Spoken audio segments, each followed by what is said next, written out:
Visakha steel పరిరక్షణ కోసం అమెరికాలోని డాలస్లో సంఘీభావ కార్యక్రమం నిర్వహించారు. ఎన్ఆర్ఐలు పెద్ద సంఖ్యలో పాల్గొని విశాఖ హక్కు, ఆంధ్రుల హక్కు అని నినాదాలు చేశారు.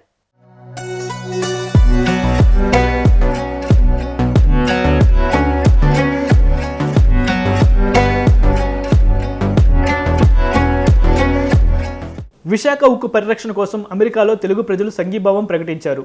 డల్లాస్లోని గాంధీ పార్కులో నిర్వహించిన సంఘీభావ కార్యక్రమానికి విశేష స్పందన వచ్చింది. ప్రవాసులు పెద్ద సంఖ్యలో ఈ కార్యక్రమంలో పాల్గొని విశాఖ ఉక్కు, ఆంధ్రుల హక్కు అని మరోసారి నినదించారు. ఎన్నో పోరాటాలు చేసి సాధించుకున్న విశాఖ స్టీల్ ప్లాంట్ను ప్రైవేట్ వారికి అప్పగించేందుకు ప్రయత్నించడం దారుణమన్నారు. విశాఖ స్టీల్ ప్లాంట్ అమ్మకాన్ని ఆపాలి, విశాఖ స్టీల్ ప్లాంట్ను సెయిల్లో విలీనం చేయాలని ప్రవాసులు డిమాండ్ చేశారు. విశాఖ ఉక్కును కాపాడుకోవాల్సిన బాధ్యత ప్రతి ఒక్కరిపై ఉందన్నారు. విశాఖ ఉక్కును ప్రైవేటీకరణ చేయకుండా ఉద్యమాలను నిర్వహిస్తామన్నారు. విశాఖ ఉక్కు పరిరక్షణ కోసం ఎన్ఆర్ఎల్ అంతా అండగా ఉన్నట్లు తెలిపారు. నా పేరు బాపు నృతి అండి. ముందుగా మీడియా మిత్రులందరికీ కూడా నమస్కారం అండి. ఈరోజు ఇక్కడ విశాఖ స్టీల్ ప్లాంట్ పరిరక్షణ కమిటీ సభ్యులు, ప్రవాసాంధ్రులందరి సహకారంతో మన తెలుగువారి హక్కు అయినటువంటి విశాఖ ఉక్కు, ఆంధ్రుల హక్కు అయినటువంటి విశాఖ కర్మాగార పరిరక్షణ కోసం ఇక్కడ ఒక కార్యక్రమాన్ని వారికి సంఘీభావం తెలుపుతూ మన మిత్రులు అక్కడ 2 తెలుగు రాష్ట్రాల నుంచి అనేక మంది తెలుగువారు, అలానే విశాఖ స్టీల్ ప్లాంట్ కార్మికులు అందరూ కూడా గత 2 సంవత్సరాల నుంచి విశాఖ స్టీల్ ప్లాంట్ పరిరక్షణ కోసం వారు అనేక కార్యక్రమాలు నిర్వహిస్తూ ఉన్నారు. అలానే మన పెద్దలందరూ కూడా దానికి సంఘీభావం తెలుపుతున్నారు. సో తప్పకుండా మన ప్రవాసాంధ్రులందరి నుంచి కూడా మేమందరం మీతో ఉన్నాము అని తెలుపుతూ ఈరోజు ఇక్కడ మన డాలాస్ నగరంలోని అర్వింగ్ లో గాంధీ పార్క్ దగ్గర మన మహాత్మా గాంధీ విగ్రహం దగ్గర ఈరోజు ప్రతి ఒక్కరూ మన తెలుగు వారందరూ ఇక్కడికి వచ్చి సంఘీభావాన్ని తెలుపుతాం చాలా సంతోషంగా ఉంది. సో ఇది ముఖ్యంగా మనం గుర్తుపెట్టుకోవాల్సింది, విశాఖ స్టీల్ ప్లాంట్ అనేది అది ఒక్క విశాఖ కార్మికులకే కాదు, విశాఖ ప్రాంతానికే కాదు, అది సమైక్యాంధ్రప్రదేశ్ లో ఏకైక ప్రభుత్వ రంగ సంస్థ, పెద్ద అనేక మందికి ఉపాధి కలిగించినటువంటి సంస్థ. ఈ రోజు దగ్గరగా 38,000 మంది ప్రభుత్వ ఉద్యోగులు కానీ, కాంట్రాక్ట్ వర్కర్స్ కానీ దాని ద్వారా ఉపాధి పొందుతున్నారు. వారితో డైరెక్ట్ గా వారే కాకుండా లక్షల మందికి విశాఖ స్టీల్ ప్లాంట్ ఇండైరెక్ట్ గా ఉపాధినిస్తుంది. అలాంటి మనకి ఆంధ్రప్రదేశ్ విడిపోయిన తర్వాత మనకున్నటువంటి ఏకైక సంస్థ ఇది తప్పకుండా మన తెలుగు వారందరూ మనము కాపాడుకోవాల్సిన సంస్థ.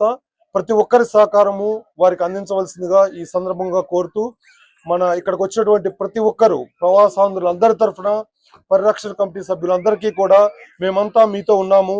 తప్పకుండా మన విశాఖ స్టీల్ ప్లాంట్ ప్రభుత్వ రంగ ఆధ్వర్యంలోనే మరింత వృద్ధి చెందుతుందని, అలానే దానికి కావలసినటువంటి ఉక్కు గనుల్ని తప్పకుండా కేంద్ర ప్రభుత్వం అందిస్తుందని కోరుకుంటూ, సో మీ అందరికీ మా తోడ్పాటు ఎల్లవెల్లా ఉంటుందని తెలియజేసుకుంటూ మరొకసారి ఈ మీడియా మిత్రులందరికీ, ప్రేక్షకులందరికీ కూడా నమస్కారం.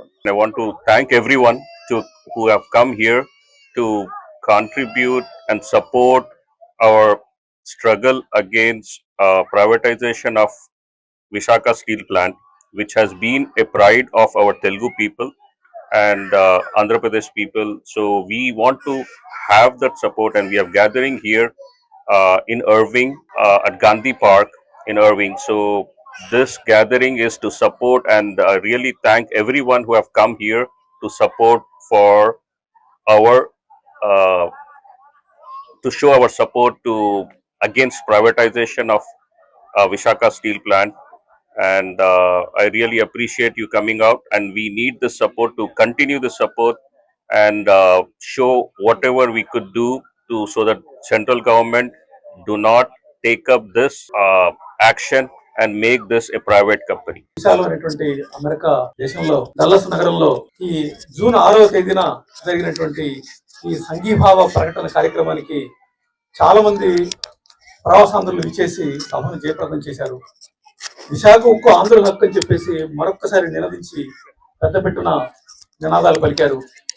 ఈ సందర్భంగా విశాఖ ఉక్కు కర్మాగారాన్ని సాధించుకోవడం కోసం చేసినటువంటి అపూర్వ త్యాగాలను, అటు ప్రాణ త్యాగాలను, తర్వాత రైతులు భూములు ఇచ్చినటువంటి త్యాగాలను వాటన్నింటినీ మరొకసారి తిరిగి గుర్తు చేసుకుంటూ వారికి నివాళులు అర్పించినటువంటి గొప్ప సందర్భం ఈరోజు.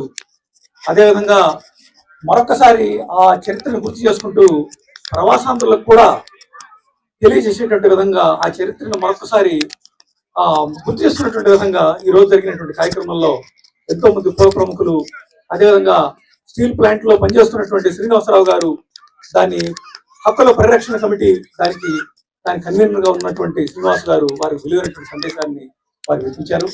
ఈ సభని ఇంత అద్భుతమైనటువంటి జయప్రదంగా చేసినటువంటి అన్ని వర్గాలకు చెందినటువంటి, అంటే ఏ రకమైన రాజకీయ నేపథ్యం ఏది ఉన్నప్పటికీ సంఘీభావంతో డల్లస్ లో ఉన్నటువంటి మిత్రులందరూ, ప్రవాసాంధ్రులందరూ ఇక్కడికి వచ్చి అపూర్వంగా జయప్రదం చేశారు.